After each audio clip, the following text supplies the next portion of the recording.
Eu gostaria de fazer uma pergunta. Quem está ouvindo falar de campanha da fraternidade pela primeira vez? Pela primeira vez. Que bom. Só uma? É esse ano, mas assim, da campanha em outros anos. Porque é interessante, a campanha esse ano, 2012, ela está completando 50 anos. Porque ela nasceu na Diocese de Natal, em 1962. Né?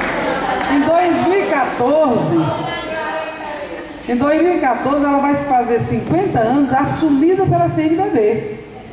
Mas na verdade ela nasceu o ano que a CNBB assumiu é um ano que ninguém esquece, que foi 1964. Quem é que esquece esse ano?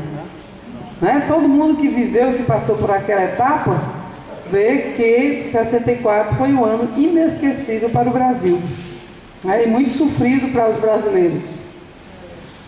Então ela nasceu para trabalhar a fraternidade, a solidariedade, a partilha.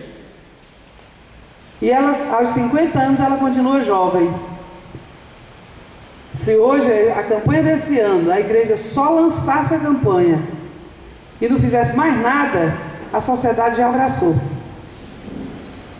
E é impressionante como agora, até outro dia lá na Tabuba, 10 horas da noite, tinha mais de 200 pessoas lá assistindo a campanha da fraternidade. É 200, 180, 120, 150... porque todo mundo está interessado em saber por que o Brasil este ano gritou pela saúde. Afinal de contas, o Brasil está tão bem, o Brasil da televisão é maravilha, tudo está a mil maravilhas, dinheiro para tudo, escola para todo mundo, farda para todo mundo, comida para todo mundo, saúde para todo mundo, né? Na televisão que eu estou dizendo. E ainda botou 5 milhões. A televisão... O Brasil está lindo, né? Mas a gente que anda pelo regional, pelas dioceses, a gente vê que não é verdade, não dá para acreditar. E esse ano, os primeiros anos da campanha foram assuntos da igreja. Depois de uns 15 anos, passou para problemas sociais. E de 15 anos para cá, são problemas emergentes. Que não para de crescer. E quando a gente não sabe de nada da campanha, a gente diz assim, lá vem esses bispos e esses padres com essa história de campanha da fraternidade na quaresma. Afinal de contas, a quaresma é só para a gente rezar. E é também. Né? Porque a quaresma, e aí, eis a razão da campanha na quaresma, é um tempo forte de oração. Que mais? Jejum. Que mais? Está fraco. Oração, jejum, penitência e começa com C. Não, C-O-N. Conversão. É tempo da gente se converter. E nós temos tanto para que se converter, não temos? Aí quando a gente também não entende campanha, a gente diz assim, mas acabou com a quaresma. A gente que está na campanha há muito tempo diz, graças a Deus que tem a campanha na quaresma. Porque nós temos que refletir para integrar fé e vida. Não adianta ficar só rezando, ou só correndo atrás do social. Tem que integrar fé e vida. Muita oração e muito trabalho, mostrando que a nossa oração é encarnada. Eu gosto muito de lembrar de Dom Bosco, que ele não queria saber quando os salesianos rezavam ou trabalhavam, mas queria que toda oração fosse trabalho e todo trabalho fosse oração. Conclusão, rezava-se sempre e se trabalhava sempre, pelo reino de Deus. Né? Então a campanha é um grito forte que nasce das comunidades. Nada da campanha sai da cabeça do bispo, nem do cardeal, nem do presidente da CNBB. Pelo contrário, eles estão juntos numa grande assembleia, maior do que essa, e ali os temas que vão sendo sugeridos pelas comunidades, pelas paróquias, pelas dioceses, pelos regionais, quando elas passam de 50% dos regionais, que são 17, então se coloca os 10 temas mais pedidos. E dos 10 temas em assembleia se prioriza 3. Aí os 3 temas mais pedidos se pede um bispo para defender o tema 1 e outro bispo para dizer que aquele tema não é importante. Aí outro bispo para defender o tema 2 e outro para dizer que aquele tema não é importante. Aí outro para defender o tema 3 e outro bispo para dizer que não é importante. Aí se trava uma discussão fantástica com os bispos, os assessores, os pastoralistas, os representantes da campanha da fraternidade de todo o Brasil. E nessa discussão, depois dos 3, se faz a votação e o Conselho Episcopal escolhe um.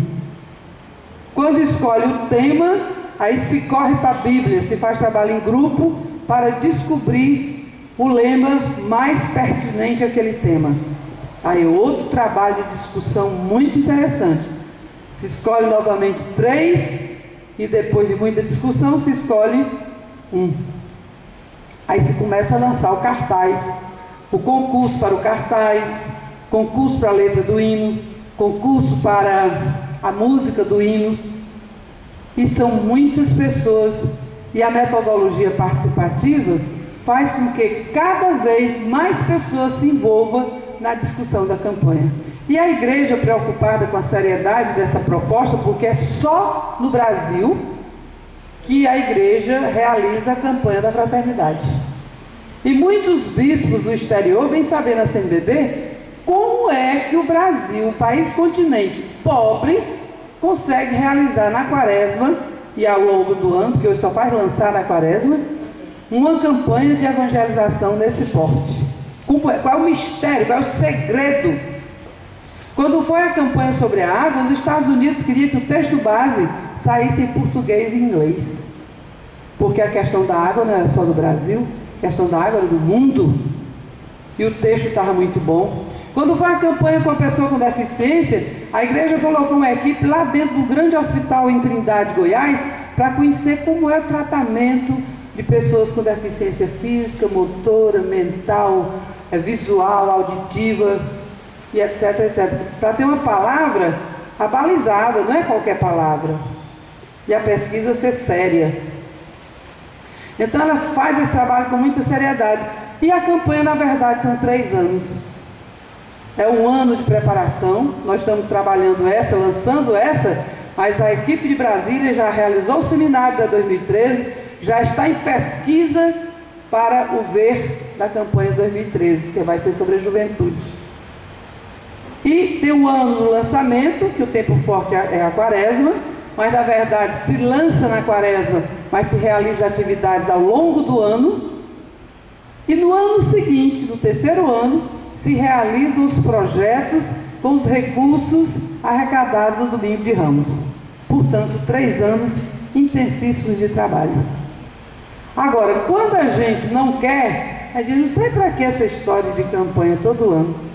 Afinal de contas, esse problema é tão grave, devia durar uns 10 anos. Até parece que brasileiro é sossegado e a coisa é estática, né?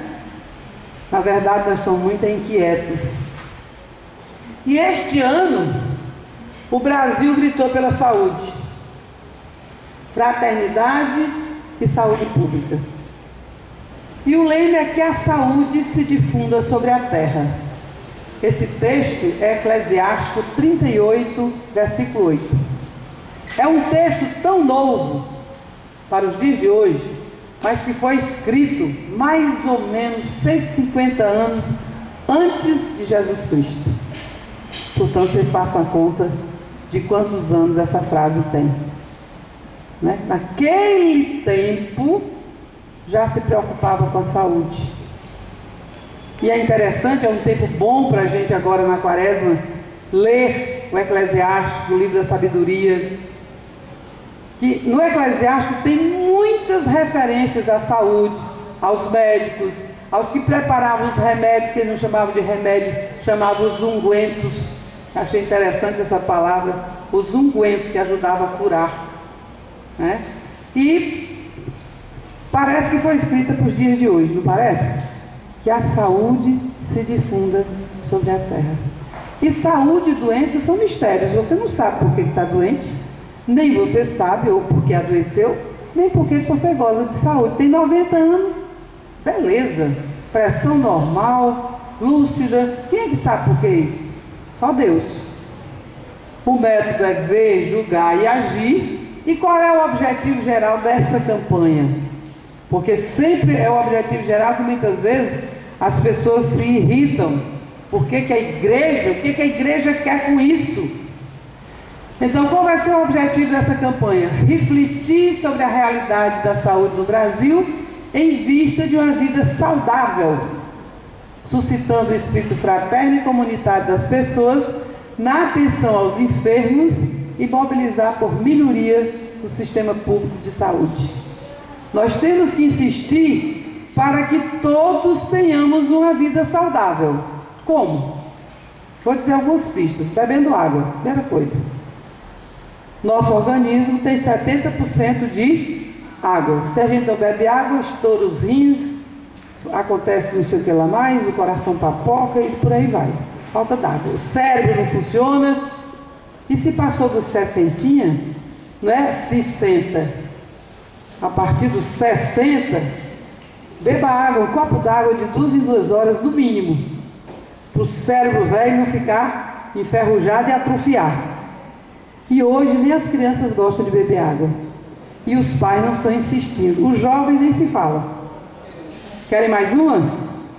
Lanche da criança é Cheetos com Coca-Cola. Cheetos genérico, mas tem aquelas friturinhas todas, aqueles saquinhos, aquelas coisinhas, aquelas garrafinhas, aquele refrigerante colorido.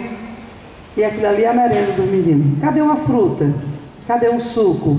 Não gosta, é ruim. E a mãe não está mais junto, cuidando, ajudando, fazendo com que o menino acorde para ter uma vida saudável. Querem outra? Criança não dorme mais 8 horas por dia, por noite. Quando a gente viaja, a gente percebe isso. No interiorzão, 11 horas da noite, onde os passa, as crianças estão brincando na praça. E não tem um pai e uma mãe para voltar para casa. Não, senhora, vamos dormir. De manhã cedo tem escola. No outro dia o menino amanhece dormindo, vai para o colégio, mãe, estou morrendo de sono. E a mãe tem que sair e o menino fica. E a saúde vai se acabando desde cedo. O que é que justifica hoje? Criança ter colesterol alto. Adolescente morrendo de infarto. O que é que justifica? Só falta de acompanhamento. E às vezes a causa é tão simples. É a mãe que só fez as vontades do bichinho. Né? O bichinho, desde o berço. Eu sempre digo, você acostumou o bichinho aqui no colo, o bichinho vem lá no berço, né, ou na rede, você tira, bota no colo. Isso aqui é coisa boa demais. É um aconchego extraordinário, né? E esse balancinho assim, chega, aí o menino outro dia faz, e a mãe, traz de novo. E no outro dia de novo. E o bichinho vai criando marra, né? Quando ele chegar com 6, 7 anos, a mãe não consegue mais não fazer as vontades deles. E a mãe só faz a vontade e perde a autoridade. Né? Quando eu trabalhava no colégio ali das irmãs, eu sempre dizia assim, não precisa ser 24 horas de mãe chata não. Seja 30 minutos por dia, uma mãe extraordinária, um pai extraordinário, que basta. Que às vezes a mãe é só para brigar. Isso também cria um problema de saúde até mental. Pai e mãe é para brigar. E não é. Pai e mãe é para ser autoridade. É para dar limite para a criança, para o adolescente. Para se cobrar na juventude que o jovem seja saudável, seja maduro, não seja desequilibrado, não seja nervoso. Mas se ele foi tratado só no acocho, com certeza ele vai chegar no adolescente comendo as unhas. Né? Nervoso, estressado, qualquer emoção pinga suor dos dedos, né? Sua os pés. E a saúde vai indo embora. E uma das coisas tristes que a gente vê hoje é os pais não terem autoridade com os filhos. E a vida saudável foi embora. Querem outro problema da falta de vida saudável hoje? Esses bichinhos aqui chamados computador. Ou aqueles outros aparelhos eletrônicos. Onde o menino não tem mais limite e passa o dia e até a noite com a cara metida no computador, conversando sabe Deus com quem, aprendendo a fazer sabe Deus o quê. E o pai e a mãe não têm autoridade para dizer chega. E muitos já estão com as pernas assim, cambota, porque eles sentam assim e botam no colo. E a coluna faz assim. Né? E são muitos os casos. Querem mais uma? 40% das crianças hoje na educação infantil já estão usando óculos. Por falta de limite diante das telas de computador, aqueles outros jogos que tem. Bom, e tem como objetivo específico disseminar o conceito de bem viver e sensibilizar para a prática de hábitos de vida saudável. Muitas vezes na escola a gente vê criança que sai de manhã para o colégio e bebeu água, nem café, muito menos comer um pedaço de pão. Eu não gosto, não quero. E na verdade ela já passou 8, 10, 12 horas sem comer. Os antigos eram mais sábios. O almoço era às 8 horas da manhã. Né? O jantar era 1 hora. E a ceia era às 6 horas. Coisa leve. Para não pesar no estômago de noite. E hoje a gente inverteu tudo isso.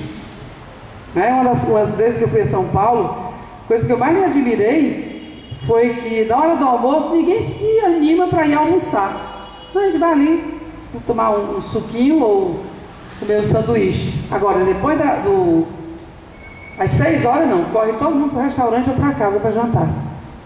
Aí se empanturra, aí não dorme direito. Vai ter pesadelo, vai ter isso, vai ter aquilo, problema de gastrite, mais não sei o quê.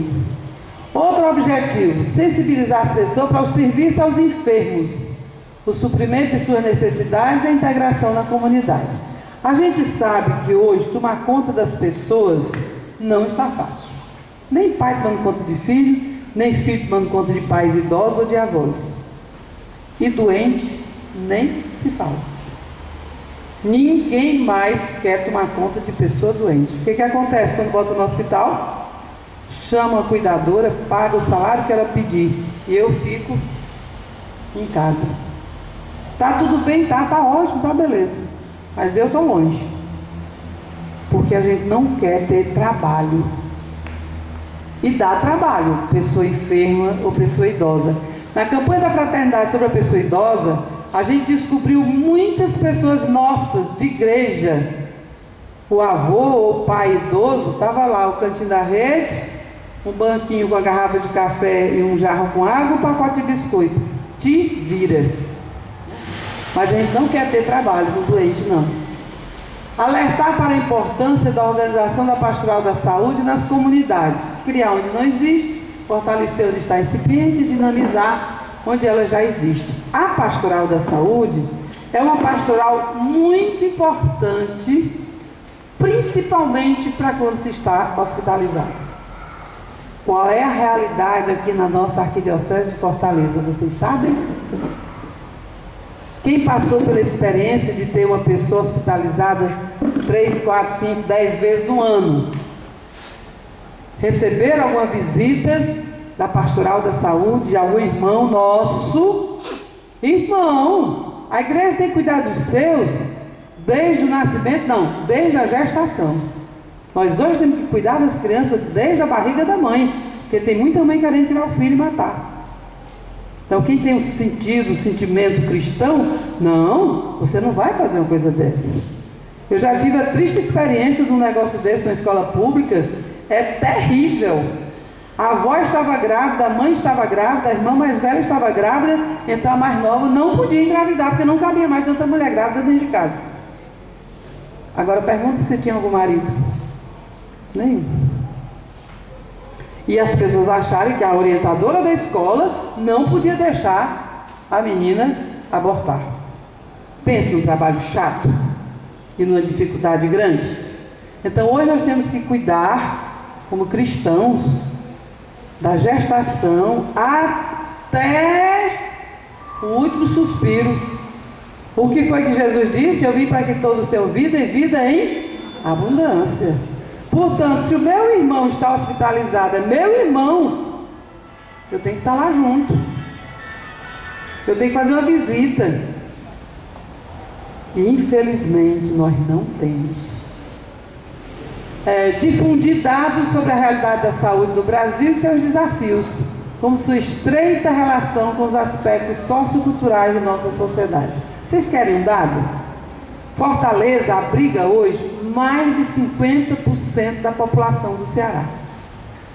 Em que condições? Fortaleza se preparou para receber esse povo? O que vocês acham?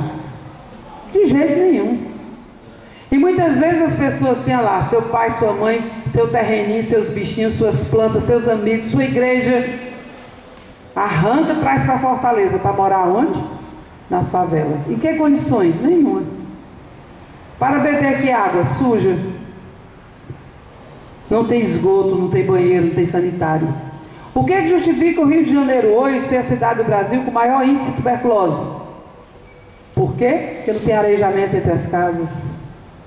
Naquelas favelas, entra por aqui, sai por ali, por lá, e não existe ar circulando. Um adoece, todos adoecem. E a coisa não é diferente nas nossas comunidades, nas favelas. E a gente não cuida disso. E a gente nem sabe. Se a gente não tem um braço da igreja funcionando lá, como é que vai saber dessas coisas? Não tem como saber.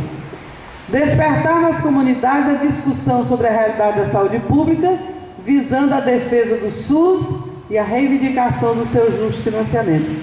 O SUS foi preparado, foi montado dentro de um modelo elevadíssimo, né? Não sei qual foi o país que copiaram ou ajustaram, né? Alemanha, né? Mas parece que tinha outros também. E a nossa realidade era sequer parecida com a da Alemanha.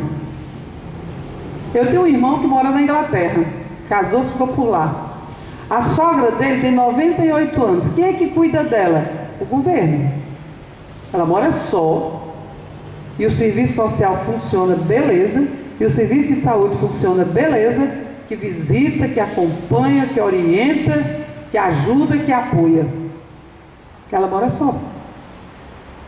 Aqui no Brasil é igualzinho, né? Então a gente não olhou para essas coisas e agora a gente só se lamenta. A gente sequer sabe quais são os nossos direitos. E é bom que a gente saiba que a saúde pública é um direito de todo cidadão e um dever do Estado. Constituição Federal, artigo 196. Direito de todos e dever do Estado. Então ninguém está pedindo favor. E quando a gente não for bem atendido, ou o assunto não foi resolvido, ou o tratamento não aconteceu dentro da instituição pública, a gente tem que puxar o fio para a ouvidoria do Ministério da Saúde e fazer a denúncia. Porque se um faz, 10 faz, 50 mil faz, um dia se resolve. Mas se ninguém faz, se cala, fica difícil. Não é verdade? Aí vem a outra questão que eu acho que tem a ver com esse momento e muitos outros momentos que precisam acontecer nas nossas comunidades. Qualificar a comunidade para acompanhar as ações da gestão pública e exigir a aplicação dos recursos públicos com transparência, especialmente na saúde.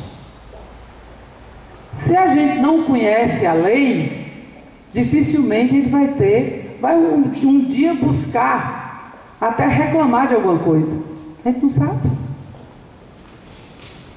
E a gente desconhece, deixa para lá. Não, a vida é tão cheia de coisas, chega, deixa para lá. Pode passar. O cartaz. Esse cartaz, a gente olhando assim, acha o cartaz bonito, né? Simpático de um lado, simpatia de um lado, simpatia do outro. Então, esse cartaz tenta atualizar o encontro do samaritano com um doente que necessita de cuidado. Se toda pessoa fosse recebida no hospital com esse sorriso, com essa experiência do competente médico, enfermeiro, sei lá o nome que tenha, técnico, sei lá, cirurgião, a gente passar dias de hospital, a gente aprende muito. E hoje você tem que botar o paciente no hospital e arregalar os olhos assim, ó. De dia e de noite. Principalmente à noite. Eu não sei por que morre tanto velhinho de madrugada. É? Não, mas principalmente os velhinhos. Né? Porque tem um acidentado aqui, tá? Esse aqui jovem, 20, 16, 15 anos. E ali tem uma velhinha de 95 anos, a UTI está lotada. Quem vai primeiro? A mão do profissional da saúde segurando as mãos do doente afasta a cultura da morte, viabiliza a acolhida entre irmãos, né? Dando força, dando coragem. Nós vamos já ver a questão do samaritano e a gente vai ver qual deveria ser realmente o tratamento. Pode passar.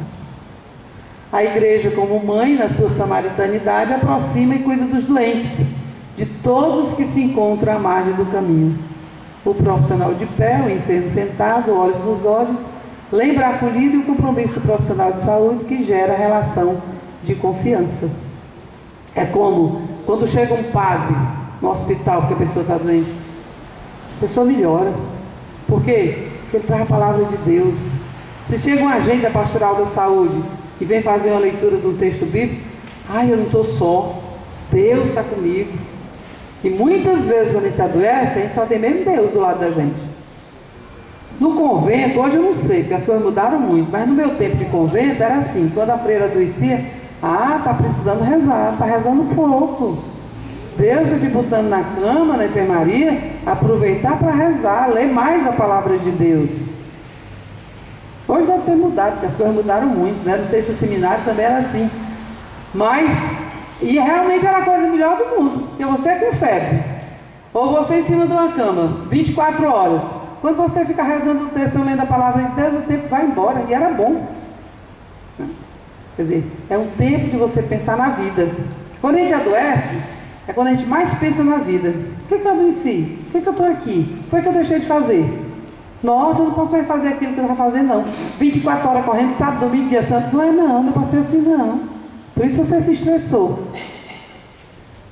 A alegria a cruz que sustenta e ilumina o sentido do cartaz recorda a salvação que Jesus Cristo nos conquistou. Tenha fé, tenha confiança, porque antes de nós passou esse aqui que chegou ao máximo do sofrimento, mas ressuscitou. Então a importância de a gente rezar uns pelos outros, né?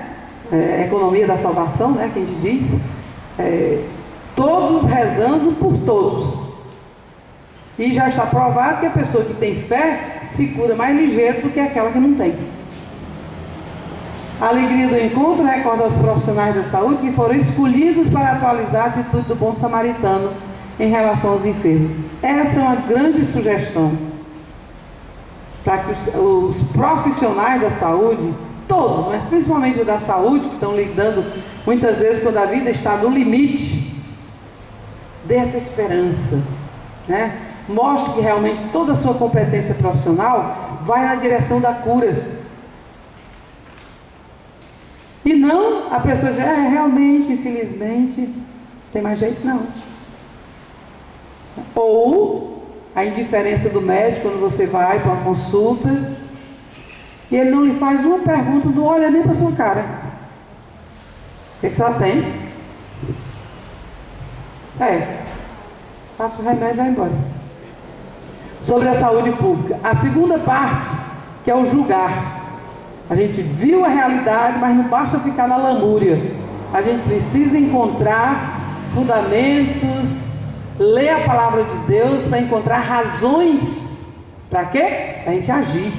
E agir para quê? Que é a terceira parte. Para transformar a realidade. Porque a nossa fé, eu continuo dizendo, ela tem que ser assim. Fé e vida. Rezar muito para agir muito. E conforme as orientações dadas por Ele. E se nós todos somos irmãos, porque filhos do mesmo Pai, o nosso tratamento tem que ser de irmão. São Tiago diz isso, a oração e a ação tem que caminhar. Tem que caminhar juntos. Pode passar. E subsídio para trabalhar a campanha, todas elas têm bastante. O primeiro material que sai é esse aqui. É o texto base. É o carro-chefe da campanha, é esse aqui. Onde tem vários elementos de pesquisa, de reflexão. Esse texto passou por várias versões. Há texto que chega a passar por 12 versões, que discute o ver com os agentes pastorais, né? Discute o julgar com os teólogos, né? Com os biblistas, e discute o agir com os coordenadores de pastoral. Então cada texto que vem tem que passar por uma triagem grande, mas aqui quem apresenta todos os elementos da campanha. Depois vão nascendo subsídios, como por exemplo, o CD da campanha, que foi o concurso da letra, concurso da música, ele ajuda, né? E hoje o CD traz o hino e os outros cantos litúrgicos da quaresma. E vão saindo os outros subsídios individuais, como a Via Sacra, os círculos bíblicos, círculo bíblico ecumênico, material para catequese, de criança, de jovens, ABC da fraternidade, para a família, sempre tem muitos subsídios individualizados. Subsídio para a escola, né? Aqui tem o ensino fundamental de 1ª a 4ª, tem de 5ª a 9ª e tem também do ensino médio, porque já me pegaram o do ensino médio. E vão nascendo outros subsídios.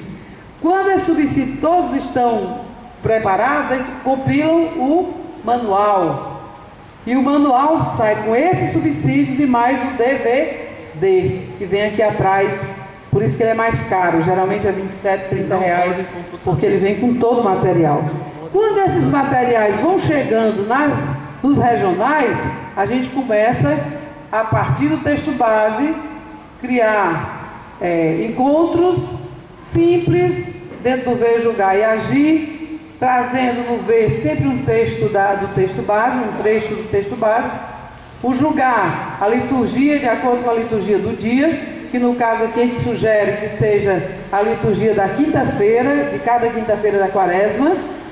Aqui atrás a gente coloca a palavra para o coordenador, dando todas as orientações de como fazer esses encontros. Portanto, ninguém se sinta excluído de fazer na família, na comunidade, na pastoral, na empresa, no condomínio, aonde for. Grupos de evangelização. Ver a realidade, ler a palavra de Deus, refletir a realidade à luz da palavra de Deus e levantar com o grupo sugestões de ação.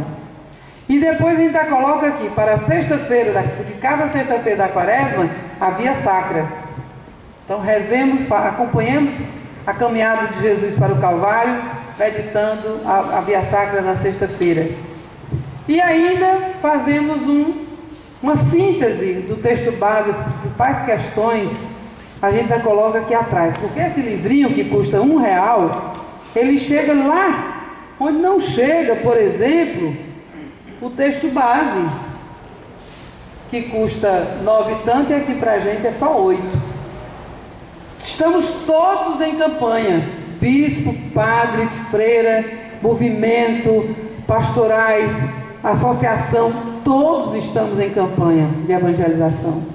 Nas urgências pastorais, nas diretrizes do Brasil, eles deixaram o tempo da quaresma e o tempo do advento livre, exatamente para se viver a campanha. Então ninguém diga, não tenho nada a ver, não posso fazer nada da campanha não, porque até se você estiver na cadeira de roda, no leito de hospital, você pode fazer muito. Você pode rezar a oração da campanha pelos que estão doentes, pela saúde, você pode cantar o hino, você pode acalmar o coração das pessoas, refletindo esses textos, que estão bem simples, uma linguagem simples, para ajudar as pessoas que estão doentes.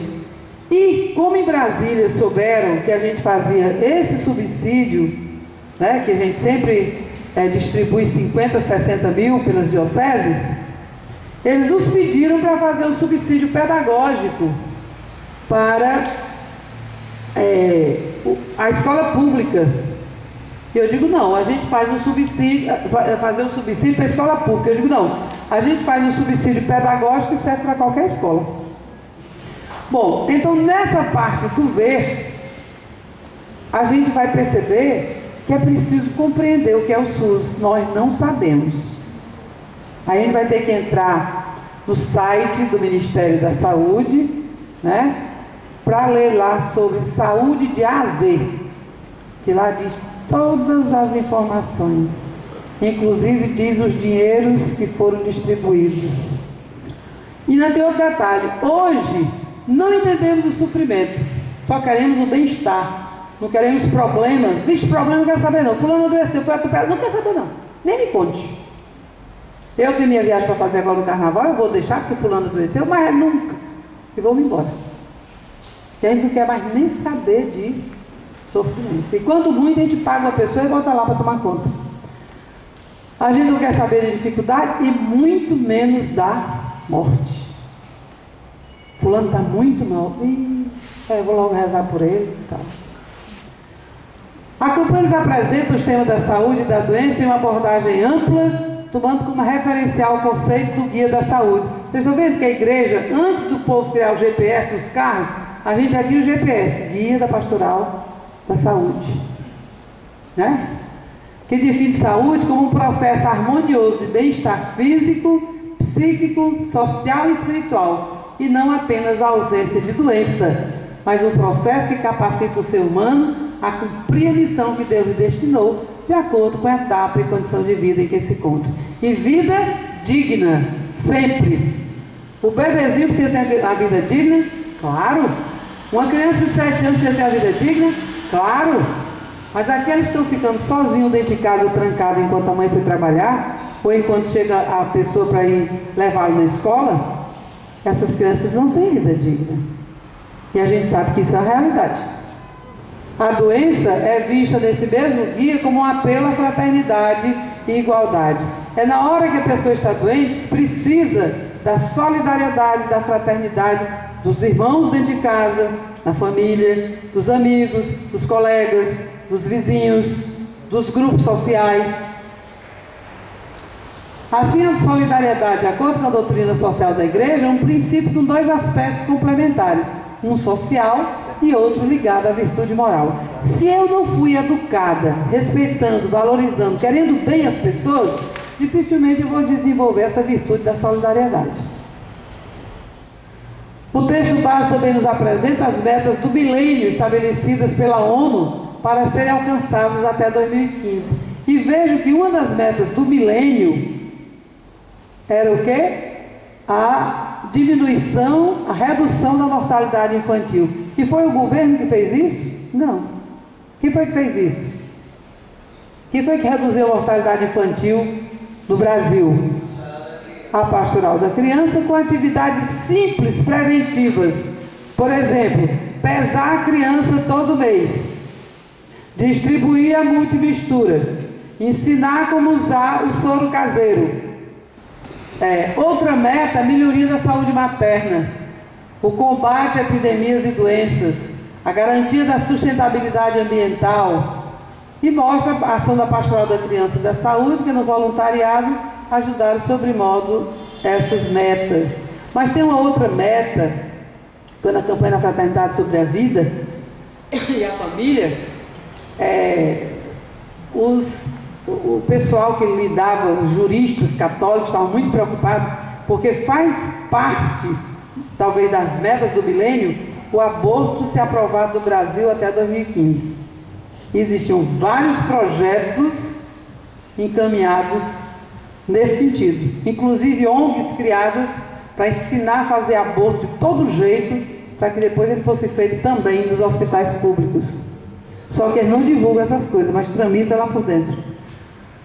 O panorama atual da saúde do Brasil é refletido no que se refere a fatores intervenientes na saúde em geral, com a transição demográfica, com o aumento da expectativa de vida entre os brasileiros, a transição epidemiológica, com a diminuição de morte por doença infecto-parasitológica, a transição tecnológica agregando benefícios, incorporando novos artefatos, a transição nutricional proporcionando mudança nos cuidados com peso e sobrepeso.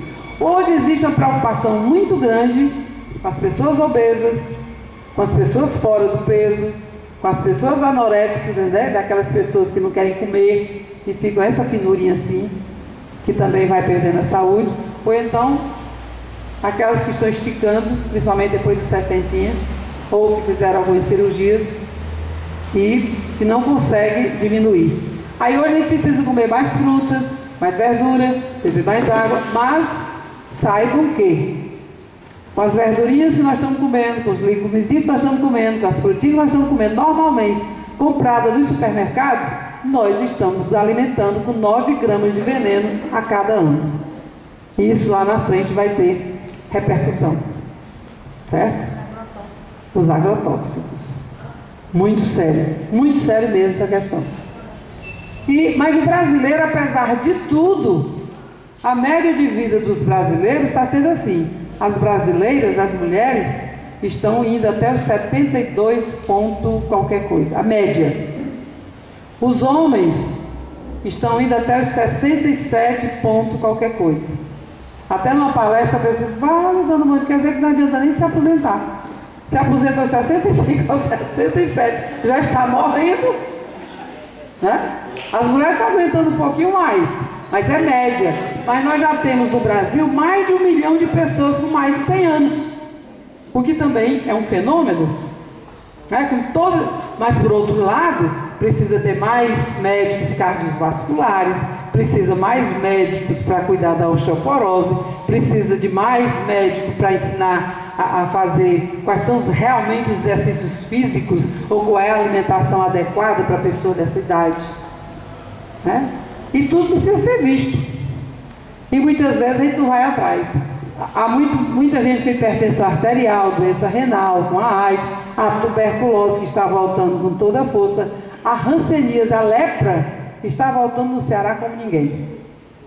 Ultimamente tem casos enormes em Crato, Juazeiro, Mombaça, Iguatu, Sobral, Coreaú. Vários lugares estão aparecendo surtos de lepra.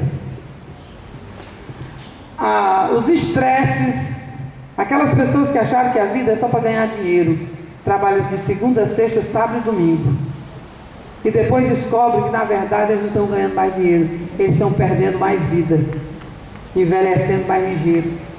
Aí a campanha da fraternidade ano passado lembrou que a gente tinha que, no domingo, a gente consagrar ao Senhor, descanso, mais oração, visita aos familiares, convivência fraterna. Isso nos gera vida. Como faz falta hoje aqueles bate-papo de calçada da vida no interior, né? Porque a gente precisa hoje achar mais graça, acabar com tanta cara feia. É o povo todo zangado. Zangado por quê? Para quê? Eu costumo dizer que a gente pastoral, se não for com um sorriso de ponta a ponta, fica muito pesada a evangelização, né? Você precisa estar leve. E as pessoas zangadas, aborrecidas, elas já não conseguem tanto. As mortes violentas e acidentes de trânsito ganham destaque, assim como os cuidados fundamentais com a população indígena. Dizem que no Piauí, atualmente, mais de 50% das mortes dos jovens é por acidente de moto. E se você anda pelo interior, você vê muita gente andando de moto, 3, 4 pessoas até carregando bebê de moto, nenhum com capacete, nem ninguém tem a carteira. Terrível, né? A campanha voltada para a saúde pública tem um olhar particular para o SUS, eu já disse isso. A gente precisa entrar nesse site e conhecer, e o nosso olhar precisa voltar-se para a realidade das nossas cidades e procurar conhecer como vai a saúde dos nossos municípios. Então ela dá uma panorâmica geral no Brasil, mas a gente tem que olhar para o nosso estado, mas principalmente nós temos que olhar para a nossa cidade e para o nosso bairro, a nossa comunidade.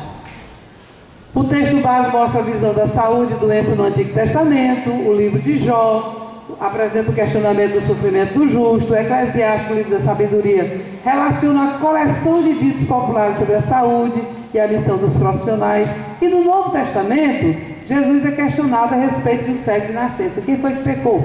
Ele ou os pais dele? Aí Jesus diz, nenhum nem outro, mas é uma ocasião para que se manifestem nele as obras de Deus. Tome o mistério para cima da gente. No Evangelho, a cura do corpo é um sinal de purificação mais profunda, que é a remissão dos pecados. Preste atenção, quando a gente está carregado de opróbrios, ou quando a gente pecou mesmo, tem uma coisa pesada, você vai se confessar e diz, graças a Deus, eu lavei minha alma. Estou leve, leve, leve, sai boazinho. Eu até pensei que eu estava doente, mas não estou não. Só que consulta de padre é de graça, né? E cura mais do que os psicólogos, os psiquiatras. Às vezes uma boa conversa, uma boa confissão, alivia a alma por opção de tempo. Só que agora tem gente inventando pecado todo dia e os pobres dos padres têm mais tempo, é só confessando. Bom, aí mostra a parábola do bom samaritano, que eu acho assim um ponto forte desse julgar, essa parábola do bom samaritano. Veja bem, a parábola do bom samaritano é refletida a partir do paradigma do cuidado. Ela indica em seus 7 verbos um modo de ser diante do outro. Primeiro, o samaritano viu. Outros também viram e passaram adiante.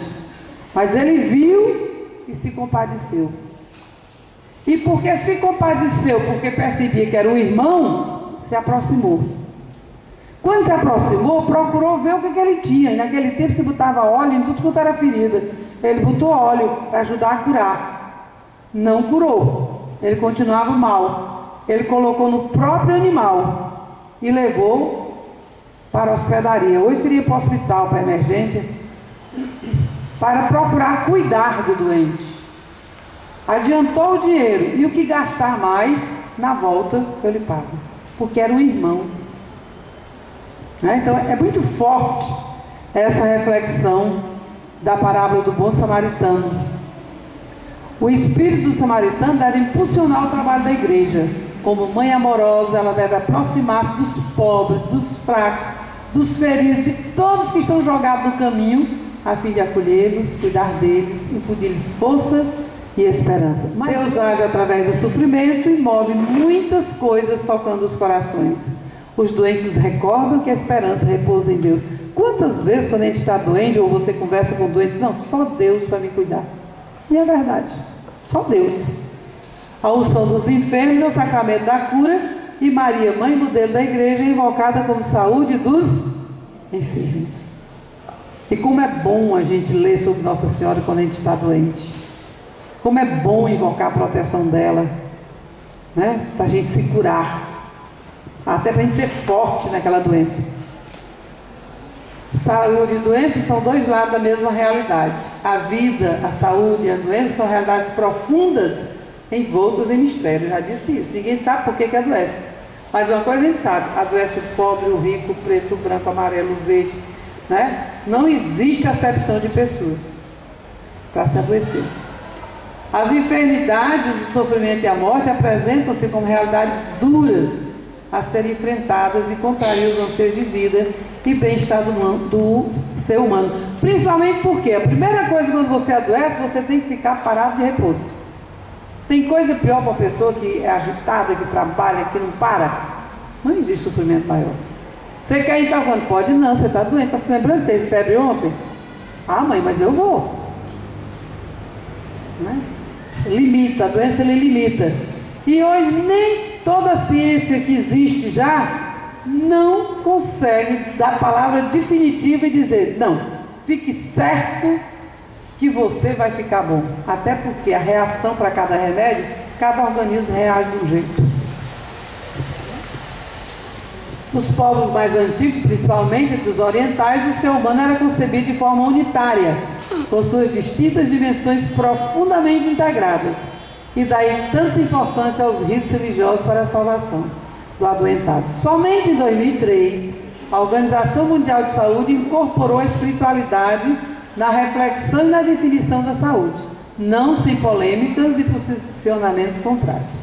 É uma nova concepção que amplia os seus elementos para a compreensão deste fenômeno, o que é mais condizente com a natureza humana. E só a partir de 2003 que não pode ser negada a nenhum paciente a visita espiritual, de orientação espiritual de nenhuma religião.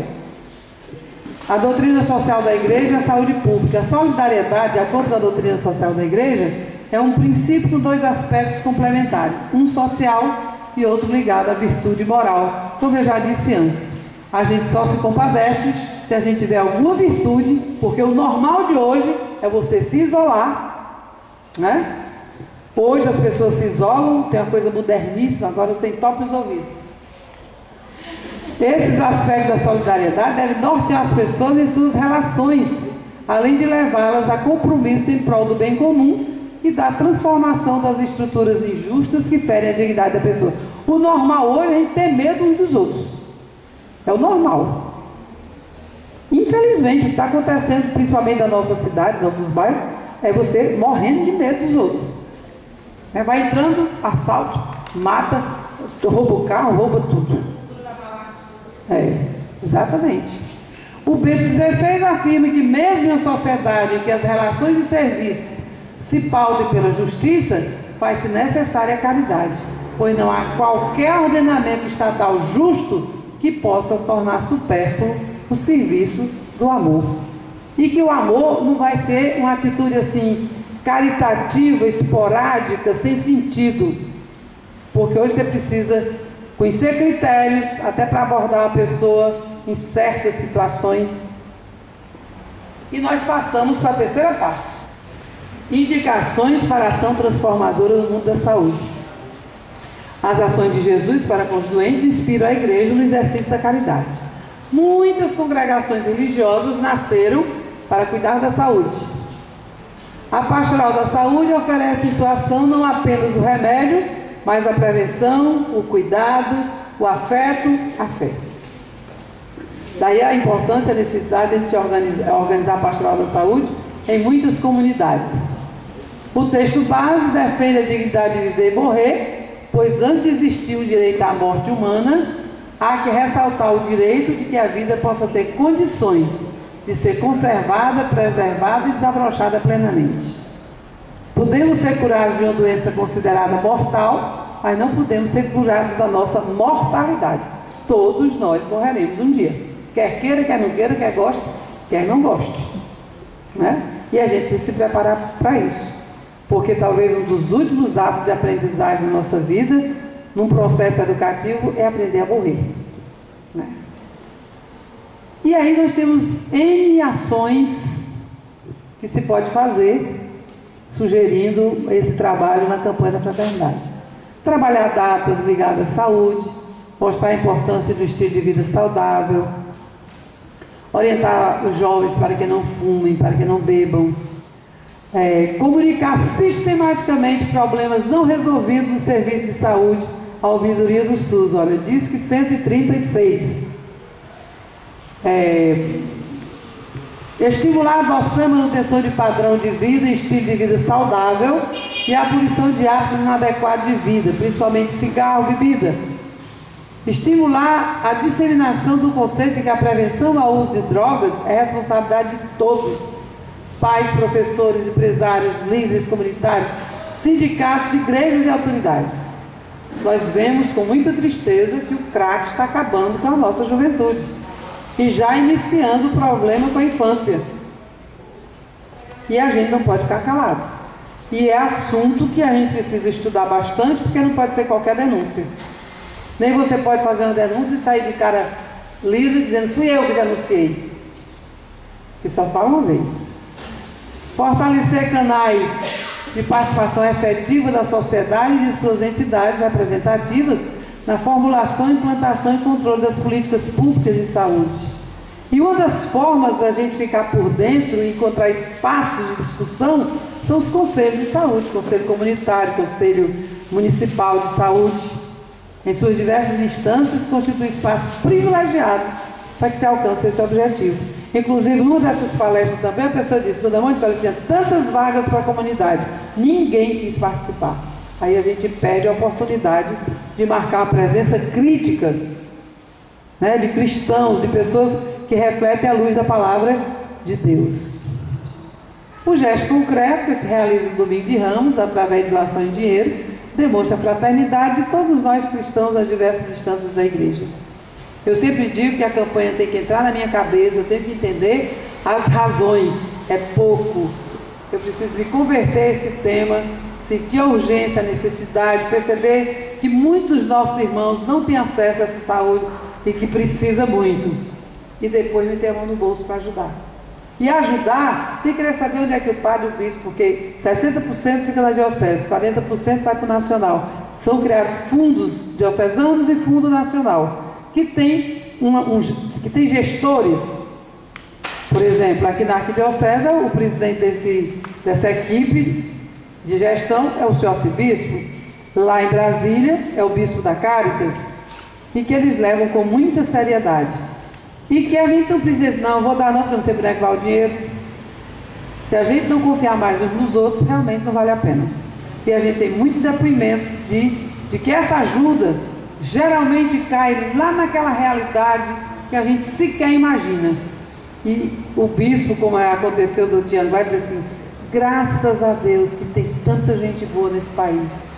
Nossa diocese mandou tão pouquinho dinheiro e esse projeto foi aprovado para ajudar aquela comunidade tão carente. Porque na verdade nós temos que ser os cristãos esclarecidos. E o grande problema de hoje é esclarecer os cristãos. Nós não podemos, eu digo que esse tempo de hoje é um tempo muito bom, porque nós vivemos um tempo onde ou nós estudamos o tempo todo, ou nós não sabemos mais de nada. Não podemos mais ficar isolados uns dos outros, nem ser guetos. Então, a campanha da fraternidade é para todos. Todo mundo tem que sair daqui com compromisso de fazer alguma coisa para que realmente a campanha aconteça.